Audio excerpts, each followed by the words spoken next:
Hello everyone, my name is Rajendra Kumar. मैं आज आप लोगों को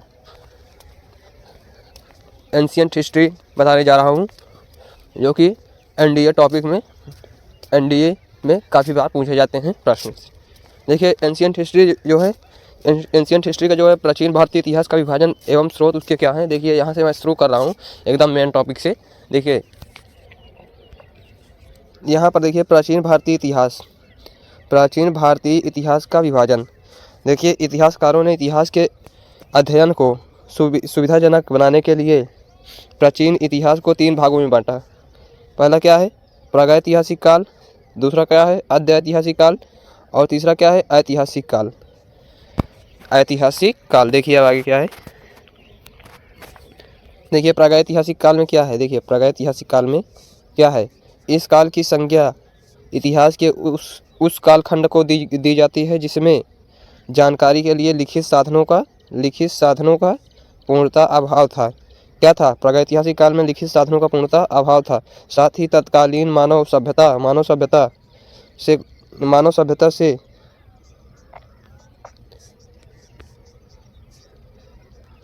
सभ्यता से कोसों दूर था। इस काल के इतिहास के बारे में जानकारी के स्रोत पत्थर के उपकरण, खिलौने एवं मिट्टी के बर्तन हैं। देखिए, प्रागैतिहासिक काल के उपकरण क्या है? पत्थर, खिलौने और मिट्टी है। देखिए, अद्यैतिहासिक काल में देखिए क्या है। अद्यैतिहासिक काल, इस काल की संज्ञा इतिहास के उस कालखंड को दी गई है जिसकी जानकारी के स्रोत के रूप में लिखित साक्ष्य उपलब्ध हैं, किंतु उसकी लिपि को लिखित साक्ष्य उपलब्ध हैं, परंतु उसकी लिपि को पढ़ने के इतिहासकार और लिपिकार सफल नहीं हुए।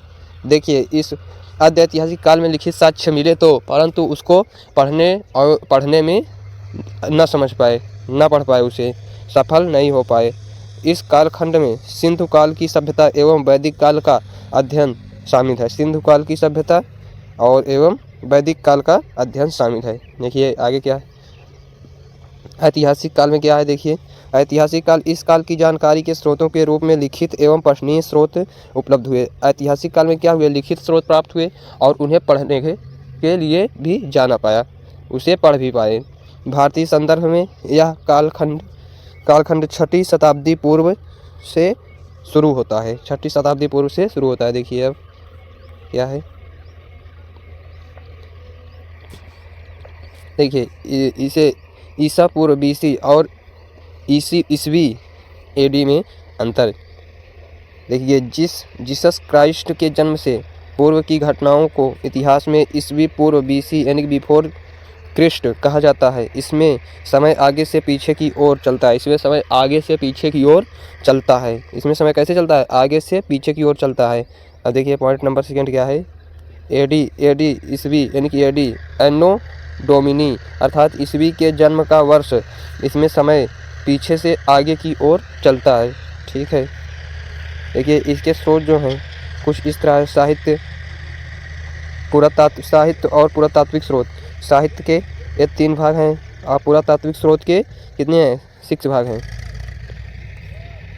देखिए पॉइंट नंबर, देखिए पुरातात्विक स्रोत। देखिए, पुरातात्विक स्रोत क्या है? अभिलेख पत्थर अथवा धातु जैसी अपेक्षाकृत कठोर सतहों पर उत्कीर्ण किए गए पाठन सामग्री को कहते हैं। शासक इसके द्वारा अपने आदेशों को इस तरह उत्कीर्ण करवाते थे ताकि लोग उन्हें देख सकें एवं पढ़ सकें, पालन कर सकें। क्या कर सकें? पालन कर सकें। अभिलेखों के अध्ययन की एपिग्राफी कहते हैं। अभिलेखों के अध्ययन को क्या कहते हैं? एपिग्राफी कहते हैं। अभिलेखों के अध्ययन को क्या कहते हैं? एपिग्राफी कहते हैं। वहीं प्राचीन लिपियों का अध्ययन पालियोग्राफी कहते हैं। प्राचीन में जो लिखे गए हैं उन्हें क्या कहते हैं? पालियोग्राफी कहते हैं। कहलाता है। हड़प्पा सभ्यता से प्राप्त अभिलेख वैसे तो सबसे प्राचीन माने जाते हैं, परंतु उन्हें अभी तक पढ़ पाने के कारण उनकी प्राचीन सिद्ध नहीं हो पाई। उन्हें देखिए, हड़प्पा सभ्यता में जितने भी मिले हैं वो प्राचीन तो माने जाते हैं, परंतु उस पर जो लिखा हुआ है उसे पढ़ पाना मुमकिन है, इसलिए उन्हें अभी प्राचीन सिद्ध नहीं किया जा सकता। देखिए अब आगे चलते हैं। देखिए आगे क्या है। अतः मध्य एशिया के बोगज कोई से प्राप्त 1400 पूर्व का अभिलेख सर्वाधिक प्राचीन माना जाता है। अभिलेख की कीलक लिपि में है, जिसकी खोज किसने की थी? विल्कर महोदय ने कब किया था? 1907 ईस्वी में की थी। दक्षिण भारत में मंदिर की दीवारों पर चोल कालीन अभिलेख, कैसा चोल कालीन अभिलेख मिलते हैं। भारत की प्राचीनतम अभिलेख अशोक के हैं। भारत के प्राचीनतम अभिलेख क्या है? अशोक के हैं, जिसे सर्वप्रथम जेम्स प्रिंस ने पढ़ा था। किसने पढ़ा था? जेम्स प्रिंस ने पढ़ा था। ठीक है, देखिए पॉइंट नंबर आगे देखिए क्या है। देखिए कि अपेक्षा ज़्यादा प्रमाणित साक्ष्य के रूप में स्वीकार किया जाते हैं, क्योंकि यह राजाओं की घोषणा होती है।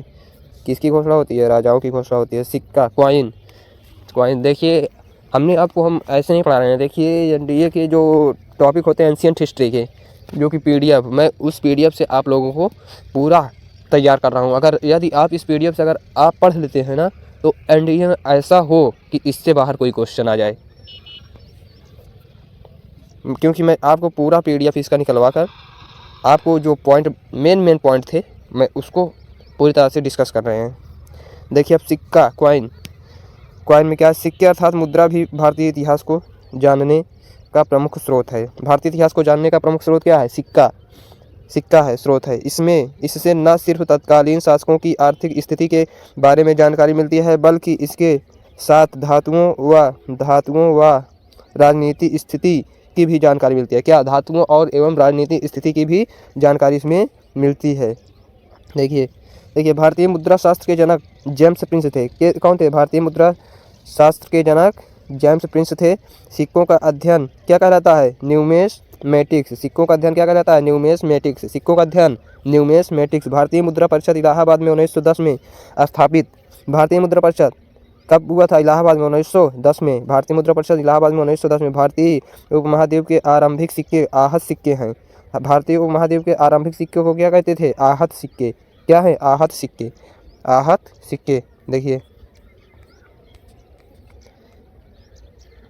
देखिए सर्वप्रथम सिक्कों पर लेख लिखवाने का कार्य हिंद यमन शासकों ने किया। सिक्कों पर लेख लिखवाने का कार्य किसने किया? हिंद यमन शासकों ने किया। स्वर्ण सिक्का,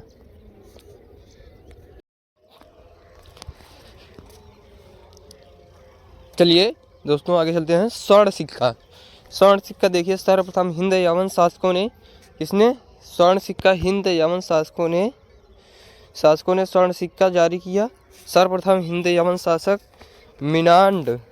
मिनांडर था जिसने स्वर्ण सिक्का जारी किया। क्या था? मिनांडर था जिसने स्वर्ण सिक्का जारी किया। कुषाण शासकों में सर्वप्रथम वीम कैडफिसेस ने भारतवर्ष में स्वर्ण सिक्का चलाया। अधिकांश इतिहासकार विम कैडमिसन, क्या है? विम कैडफिसेस को ही भारत में सर्वप्रथम स्वर्ण सिक्का जारी करने का श्रेय देते हैं। विम कैडफिसेस को भारत में स्वर्ण सिक्का जारी करने का श्रेय देते हैं, जबकि मिनांडर का स्वर्ण सिक्का कौशाम्बी से प्राप्त हो चुका है। नोट में देखिए उत्तर प्रदेश लोक सेवा आयोग यूपीएससी जिसे कहते हैं, उत्तर प्रदेश यूपीएससी उत्तर प्रदेश लोक सेवा आयोग भारत में सर्वप्रथम स्वर्ण सिक्का चलाने का श्रेय विम कैडफिसेस को देता है। उत्तर प्रदेश लोक सेवा आयोग किसको देता है? विम कैडफिसेस को स्वर्ण सिक्का चलाने का श्रेय देता है। देखिए गुप्त शासकों में सर्वप्रथम स्वर्ण सिक्का चलाने का श्रेय चंद्रगुप्त प्रथम को था। किसको था? चंद्रगुप्त प्रथम को था। देखिए आगे देखिए, आगे क्या है, साहित्यिक स्रोत, धार्मिक ग्रंथ। धार्मिक ग्रंथों में मुख्यतः 3 विभाजन हैं। क्या है, पहला है ब्राह्मण साहित्य, सेकंड है बौद्ध साहित्य, थर्ड है जैन, थर्ड क्या है, जैन साहित्य।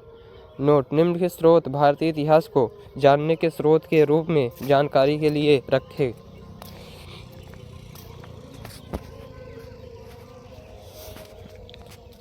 देखिए आगे चलिए, आगे क्या है, गए हैं, इनका विस्तृत वर्णन उनसे संबंधित चैप्टर में मिलेगा। देखिए ब्राह्मण साहित्य, वेदों को अपूर्वेशेय देव निर्मित एवं श्रुति, क्या है, एवं श्रुति सुना हुआ, श्रुति के मतलब सुना हुआ माना जाता है। वेद शब्द विद से निकला है। वेद शब्द किससे निकला है, विद से, जिसका अर्थ जानना है, जिसका अर्थ क्या है, जानना है। से इसका अर्थ ज्ञान होता है, से इसका अर्थ सामान्य रूप से इसका अर्थ क्या होता है, ज्ञान होता है। वेदों के संकलनकर्ता कृष्ण द्वैपायन वेद व्यास थे। वेदों के संकलनकर्ता क्या थे, कौन थे, कृष्ण द्वैपायन वेद व्यास जी थे। देखिए आगे क्या है, वेद 4 हैं। वेद कितने हैं, 4 हैं। वेद 4 हैं। पहला क्या है, ऋग्वेद, सामवेद, यजुर्वेद, अथर्ववेद। इन चारों वेदों को साहित्य भी कहते हैं। इन चारों वेदों को क्या कहते हैं, संहिता भी कहते हैं। वेद संस्कृत भाषा पद्य में लिखे गए हैं। वेद किस में लिखे गए हैं, संस्कृत भाषा में लिखे गए हैं और पद्य में लिखे गए हैं। अपवाद स्वरूप यजुर्वेद गद्य पद्य दोनों में लिखा गया है। यजुर्वेद किसने, गद्य और पद्य में दोनों में लिखा गया है। ब्राह्मण, देखिए ब्रह्मांड, क्या है, ब्रह्मांड जो यज्ञ की व्याख्या करे वही ब्राह्मण है। जो यज्ञ की व्याख्या करे क्या है, वही ब्राह्मण है। ब्राह्मण ग्रंथों को वेदों का परिशिष्ट माना जाता है। वेदों का क्या माना जाता है, परिशिष्ट माना जाता है। इसमें वेदों की व्याख्या गद्य में की गई है। ब्राह्मण ग्रंथों में राजा परीक्षित के बाद एवं बिंबसार से पहले की घटनाओं की जानकारी मिलती है। देखिए आगे चलते हैं। हर वेद का एक या एक से अधिक ब्राह्मण ग्रंथ हैं। क्या है, एक या एक से अधिक ब्राह्मण ग्रंथ हैं हर वेद का। देखिए आरण्यक क्या है, देखिए आरण्यक हिंदू धर्म के पवित्रतम और सर्वोच्चम ग्रंथों वेदों का गद्य वाला खंड है।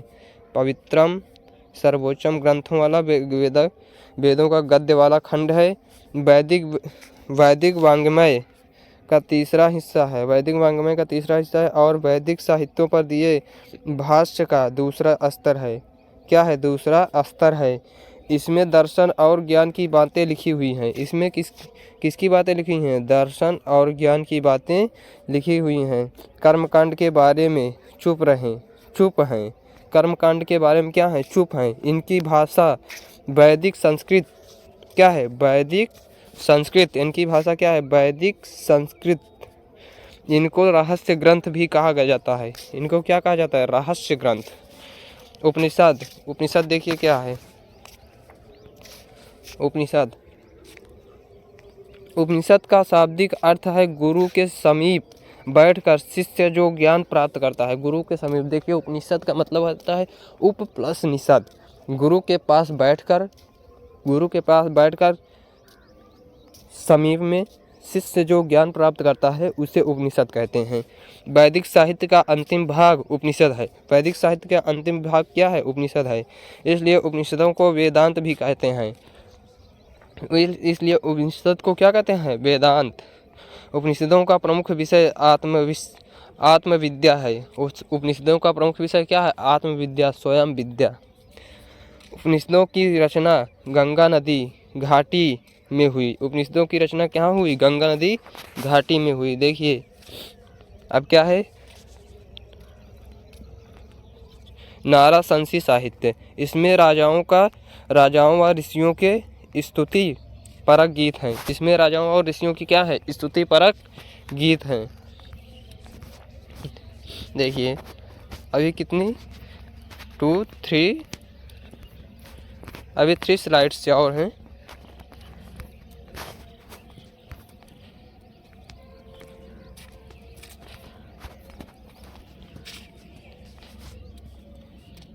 देखिए नाराशंसी साहित्य से विदित होता है कि वैदिक काल में इतिहास लेखक की परंपरा मौजूद थी। क्या थी? परंपरा, लिखित लेखक की परंपरा मौजूद थी। देखिए वेदांत में आ जाइए। वेदांत में क्या है? वेदों को समझने के लिए 6 वेदांग है। वेदांगों की संख्या कितनी है? 6 वेदांग है। रचना की गई यह वैदिक साहित्य का भाग नहीं माने गए हैं। रचना की गई वैदिक साहित्य का भाग नहीं माने गए हैं। प्रमुख वेदांग निम्नलिखित हैं। देखिए प्रमुख वेदांग निम्नलिखित हैं। देखिए फर्स्ट क्या है? मुख्य व्याकरण, ज्योतिष, निरुक्त, शिक्षा,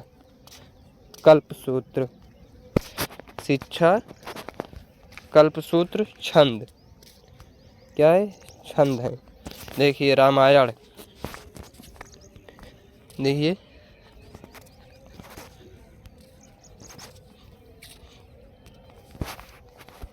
रामायण वाल्मीकि द्वारा लिखा गया आदि काव्य है। कौन सा काव्य है? आदि काव्य है। किसने लिखा? वाल्मीकि।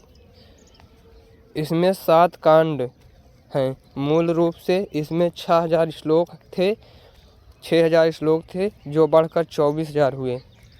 इसलिए इस ग्रंथ का नाम चतुर्विंशति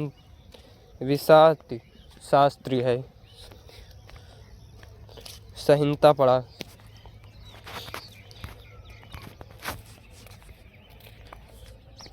देखिए बौद्ध ग्रंथ है दशरथ जातक में इसकी कथा था। प्रारंभिक उल्लेख मिलता है एवं जैन ग्रंथ उपचार्यों रामायण का जैन संस्करण है। 1930 के दशक में रामास्वामी पेरियार ने सच्ची रामायण का लेखन भी किया था। सर्वप्रथम 12वीं शताब्दी में तलिक में रामायण का अनुवाद कंबन ने इराम व वातरम नाम से किया। मुगल काल में रामायण का फारसी अनुवाद कैसा अनुवाद? फारसी अनुवाद। अकबर के समय अब्दुल कादिर बदायून ने व शाहजहां के समय इब्न हरकरण ने किया।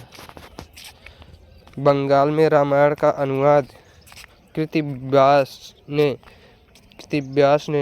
किया। इसे बंगाल की बाइबिल कहा गया। बंगाल की क्या कहा गया? बाइबिल। देखिए महाभारत क्या है?